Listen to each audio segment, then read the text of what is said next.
I do want to shout out one person at the conference, a guy who I remember from the Bleeding Heart Libertarian days, Will Wilkinson, who he was his Bleeding Heart Libertarian Cato guy. And then he quit politics and he moved to Houston to get an MFA and write his novel. This was about, I think, like 10 years ago now.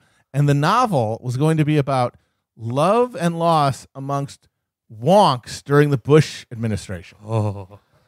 And it was going to be like a roman à clef about because he was one. He was like, a foot soldier for the think tank ocracy during the Bush years. So it was going to be a thinly veiled autobiography of like fucking other wonks, like getting slapped in the face with a lanyard while having sex at the Heritage Department or Heritage Foundation broom closet or something. Oh my God, dude! Imagine just a heavy makeout sesh with Panera soup, still like a little bit of Panera soup crusted on the corners of your mouth.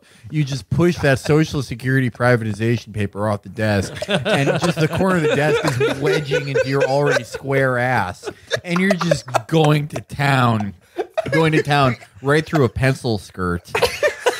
But you're just fucking, you pull out and you fucking you nut on a chart that would explain how Medicare block grants work. That's so fucking hot, dude. That's so fucking, oh my God.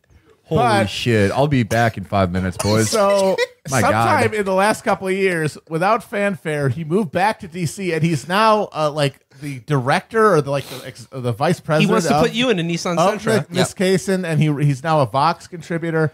And the book, the novel, has thankfully disappeared from ever. Apparently, it's never coming out. Well, hopefully, he read it and realized, as Werner Herzog did, no one must read this. No. But did he ever send out the manuscript to publishers or anything? I mean, probably. I never got a copy. Well, if you are a listener who works in the publishing That's industry, good. I would or like to you're know- friends with Will Wheaton, I've been honestly, and you have a copy of his Wonk romance novel, please, chapotraphouse at gmail.com. I'm the kind of nerd who has had this like in my head for a decade now. The thought of this has been like hanging over my head like the sword of Damocles. Like one day this awful book about rutting interns at fucking Cato or American Enterprise, that's gonna come out. And I'm dreading it. And then he popped up back in DC and he's like, hey, let's talk moderation. I'm like, wait a minute, you were going to be a novelist. What happened to the fucking book?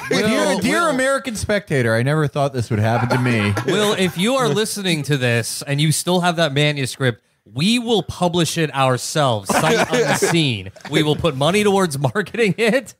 We will buy a billboard. Because he either put it out there, he either submitted it and no one bit, or he read it and realized, yeah, no. All of us will blurb this. And I would like to know which one it was.